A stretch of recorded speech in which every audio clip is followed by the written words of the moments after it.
देखिए आज हम लोग प्रश्नावली 13.1 के बारे में पढ़ेंगे, जिस चैप्टर का नाम है पृष्ठीय क्षेत्रफल और आयतन।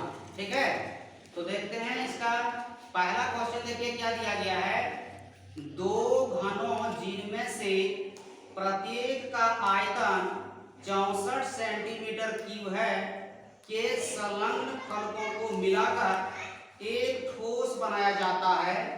इससे प्राप्त घनाभ का पृष्ठीय क्षेत्रफल ज्ञात कीजिए। देखिए क्वेश्चन में क्या दिया गया है, दो घनों को मिलाकर एक ठोस बनाया गया है, जिसका एक घन का जो आयतन है वो 64 सेंटीमीटर क्यूब है। ठीक है, तो सबसे पहले क्या करते हैं, दो घन बनाते हैं, दोनों को मिला दिया गया है। देखिए इस प्रकार का है, ये जो घन है दो घनों को मिलाकर, तो देखते हैं दो घन पहले बनाते हैं, एक घन और इसी में एक घन और मिला दिया गया है, इसी में एक घन को और मिला दिया गया है इस तरह से, अर्थात दो घन को मिलाकर क्या किया गया है, दो घनों को मिला दिया गया है। ठीक है, अब दोनों घनों को मिला करके एक बनाया गया है घनाभ। क्या बनाया गया है, घनाभ बनाया गया है। तो देखिए ये घन का जो होता है, ये एक घन का आयतन दिया गया है 64 सेंटीमीटर की। तो इसको बनाने के लिए लिखेंगे घन का आयतन बराबर, घन का आयतन बराबर, तो घन का आयतन बराबर क्या होता है, हम लोग सूत्र इसके बारे में, इसका सूत्र हम लोग पहले पढ़ चुके हैं। घन का आयतन बराबर होता है a क्यूब। क्या होता है, a क्यूब। अब देखते हैं घन का आयतन जो है सो दिया गया है, ये घन का आयतन दिया गया है 64 सेंटीमीटर क्यूब दिया गया है। तो घन के आयतन की जगह पे हम लिख सकते हैं 64 सेंटीमीटर क्यूब बराबर a क्यूब, यानी कि 64 बराबर a क्यूब दिया गया है, 64 दिया गया है, तो 64 बराबर a क्यूब है, इसलिए a बराबर क्या हो जाएगा, इसलिए ये बराबर क्या होगा, ये क्यूब को अगर हटाएंगे, अर्थात इसका हम भुजा निकालना है, ये घन का भुजा, तो घन का भुजा नहीं दिया गया है, इसका आयतन दिया गया है। तो a बराबर क्या होगा, जब इसका हम घन हटाएंगे तो ये 64 जो है सो ये घनमूल में आ जाएगा, इसमें आ जाएगा, क्यूब रूट में आ जाएगा, ये घनमूल में आ जाएगा। इस तरह से घनमूल निकल के घनमूल में डालेंगे इसको 64 को, अर्थात क्या होता है 64 का घनमूल कितना होता है, 64 का घनमूल कितना होता है, 4 होता है। कितना, 4, यानी कि a बराबर कितना आ गया, 4, यानी सब भुजा 4 4 है। ये घन है, घन का भुजा कितना था, भुजा मालूम हमको नहीं था, है ना, लेकिन भुजा इसका मालूम कर लिए 4 आया। कैसे आया 4, क्योंकि इसका घन आयतन दिया गया था 64 और 64 बराबर ये, इसलिए ये बराबर कितना हो गया, घनमूल में इसको लिखेंगे 64 को। ठीक है, अब देखते हैं ये घनाभ बन गया है, घनाभ दोनों मिला दिया गया है। बताइए ये 4 है, ये 4 है, दोनों मिला करके कितना हो जाएगा, घनाभ में 3 चीज होता है, घनाभ में होता है लंबाई, चौड़ाई, ऊंचाई। तो घनाभ के लिए क्या हो जाएगा, हमने ये बराबर हो जाएगा 4 और 4 दोनों जोड़ देंगे तो कितना हो जाएगा, 8 सेंटीमीटर होगा घनाभ के लिए। ये का मान कितना लिया जाएगा, 8 सेंटीमीटर, और b बराबर वही 4 सेंटीमीटर होगा, b का मान कितना होगा, 4 सेंटीमीटर, और h बराबर भी कितना हो जाएगा, 4 सेंटीमीटर। ये 8 सेंटीमीटर कैसे आया समझें, क्योंकि दो घन को मिला करके दिया गया, ये 4 और ये 4 दोनों मिला करके ये L बन रहा है, और यहाँ पर ये जो बन रहा है ये B बन रहा है, और यहाँ पर EH बन रहा है। ठीक है, इसलिए L का मान 4 और 4 दोनों जोड़ करके 8 हो गया, B का मान 4 हुआ और H का मान 4 हुआ। ठीक है, अब देखिए इसमें क्या पूछा जा रहा है कि इस ठोस से जो घनाभ बन रहा है, तो घनाभ का कुल पृष्ठीय क्षेत्रफल ज्ञात करने बोल रहा है। ठीक है, तो अब सूत्र लगाते हैं, घनाभ का कुल पृष्ठीय क्षेत्रफल, घनाभ का कुल पृष्ठीय क्षेत्रफल बराबर, तो घनाभ का कुल पृष्ठीय क्षेत्रफल बराबर क्या होता है, इसका सूत्र क्या होता है, घनाभ का कुल पृष्ठीय क्षेत्रफल बराबर होता है 2 into LB plus BH plus EHL, यही सूत्र होता है। अब देखते हैं इसका मान हम लोग इसमें पुट करते हैं, रखते हैं। L का मान कितना दिया गया है 8 है, B का मान कितना दिया है 4 है और H का मान कितना दिया है 4 सेंटीमीटर। तो देखिए 2 इंटू L इंटू B, तो L का मान कितना है 8 गुना 4 होगा प्लस BH यानी कि B का मान 4 और H का मान भी 4 प्लस HL दिया गया है, H का मान 4 गुना L का मान 8। समझ रहे हैं?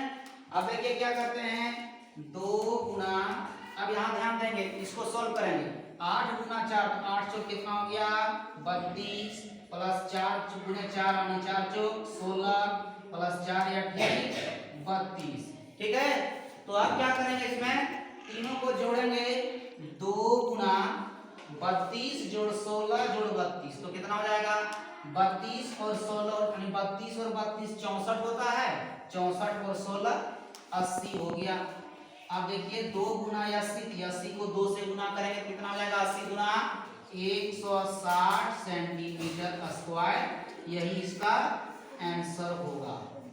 ठीक है, क्योंकि घनाभ का जो पृष्ठीय क्षेत्रफल जब पूछा जा रहा है क्षेत्रफल को सेंटीमीटर स्क्वायर में लिखते हैं, यही इसका क्षेत्रफल होगा, कितना होगा 160 सेंटीमीटर स्क्वायर। अब नेक्स्ट देखते हैं, ये सेकंड का क्वेश्चन देखते हैं, सेकंड नंबर का। इसमें देखिए क्वेश्चन क्या दिया गया है, कोई बर्तन एक खोखले अर्धगोले के आकार का है, यानी कि एक बर्तन दिया गया है वो किस तरह का है खोखला अर्धगोला, अर्धगोला का फिगर बनाना है, अर्धगोले के आकार है जिसके ऊपर एक खोखला बेलन अध्यारोपित है। और क्या किया हो खोखला या अर्धगोला के ऊपर में वो बेलन अध्यारोपित है, यानी उस पर अर्धगोला के ऊपर एक बेलन दिया गया है। ठीक है, अर्धगोले का व्यास 14 सेंटीमीटर। देखते हैं सबसे पहले जो दिया गया उस प्रकार से फिगर हम लोग बनाएंगे। देखिए सेकंड नंबर का क्वेश्चन दिया गया है कि एक खोखला अर्धगोला है, तो सबसे पहले एक अर्धगोला बनाते हैं हम लोग। इसके देखिए अर्धगोला का फिगर इस तरह का होता है, तो अर्धगोला का फिगर बना दिए इस तरह से।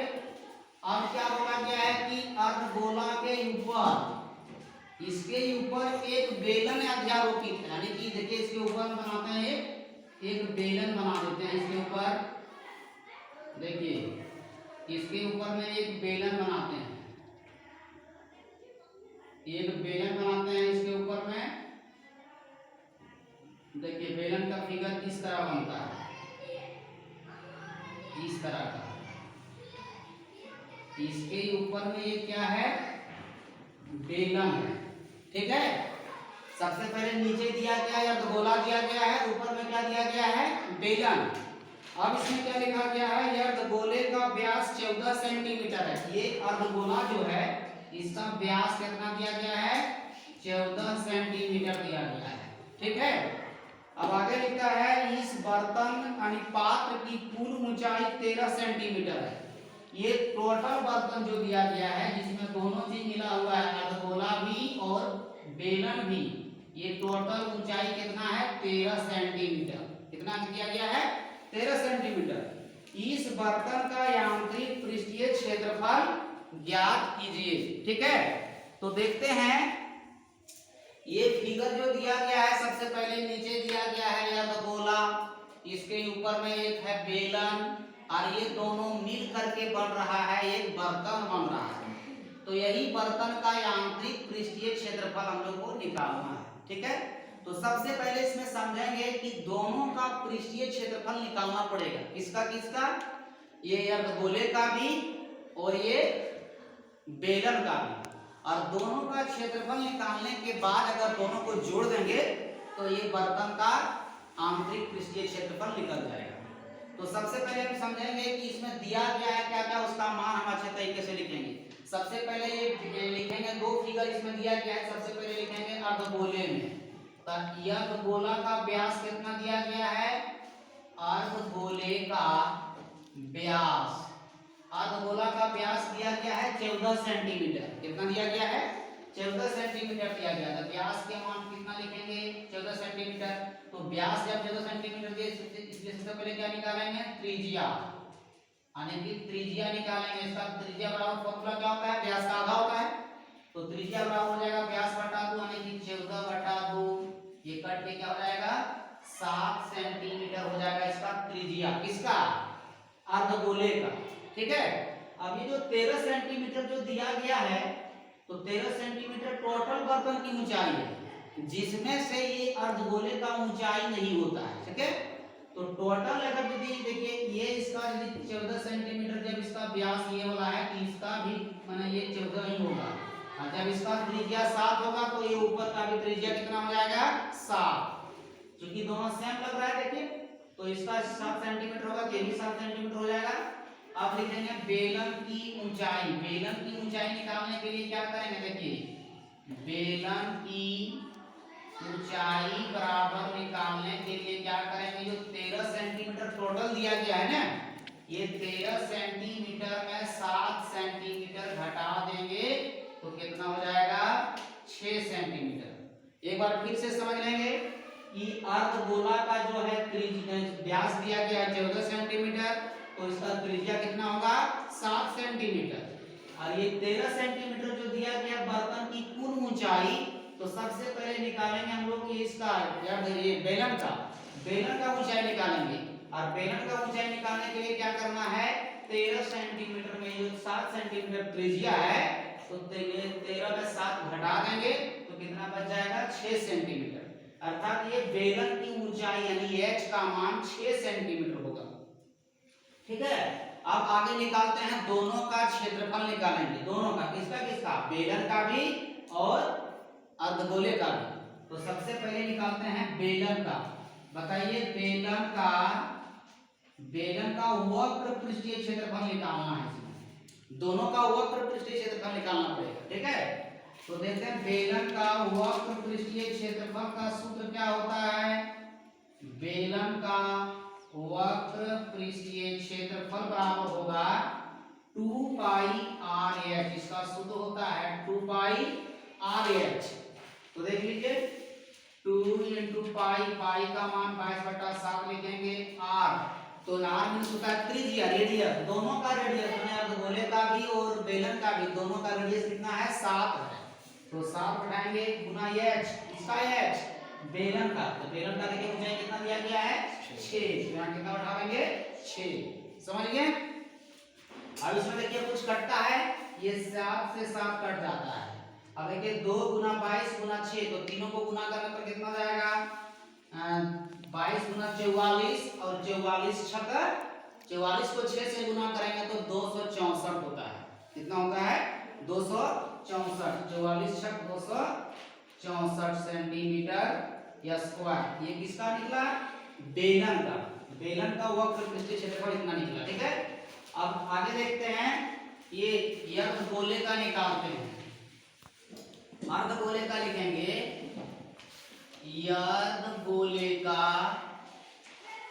अर्धगोले का वक्र पृष्ठीय क्षेत्रफल बराबर, तो अर्धगोले का वक्र पृष्ठीय क्षेत्रफल का सूत्र क्या होता है 2 पाई r स्क्वायर। क्या होगा 2 पाई r स्क्वायर होता है। ठीक है, तो देखते हैं 2 इंटू पाई का मान 22/7 गुना r स्क्वायर यानी r का मान कितना है इसका अर्धगोले का त्रिज्या कितना दिया गया है 7 दिया गया है, तो स्क्वायर में लिखेंगे 7 गुना 7 लिख सकते हैं, या तो 7 का स्क्वायर लिखेंगे, स्क्वायर में डबल लिखना है। अब ये 7 से 7 कट गया। ठीक है, अब गुना करते हैं इसको 2 गुना 22 गुना 7, तो कितना हो जाएगा 2 गुना 22 में 22 गुना 44 हो गया, और 44 को 7 से गुना कर देंगे तो कितना हो जाएगा 44 को 7 से गुना करने पर 308 होता है। ठीक है, जैसे देखिए 4 7 28 के बाद में 2 4 28 और 2 30, तो कितना हो जाएगा 308, यहाँ लिख देंगे 308 सेंटीमीटर स्क्वायर। आप देखिए ये बर्तन का पूरी आंतरिक पृष्ठीय क्षेत्रफल निकालने के लिए क्या करेंगे दोनों को जोड़ेंगे, ये बेलन का वक्र पृष्ठीय क्षेत्रफल को और ये अर्धगोले का वक्र पृष्ठीय क्षेत्रफल को दोनों को जोड़ देंगे, तो लिखेंगे लास्ट में कि इसलिए बर्तन का आंतरिक पृष्ठीय क्षेत्रफल बराबर बर्तन का आंतरिक पृष्ठीय क्षेत्रफल बराबर, दोनों को जोड़ देंगे, बेलन का वक्र पृष्ठीय क्षेत्रफल,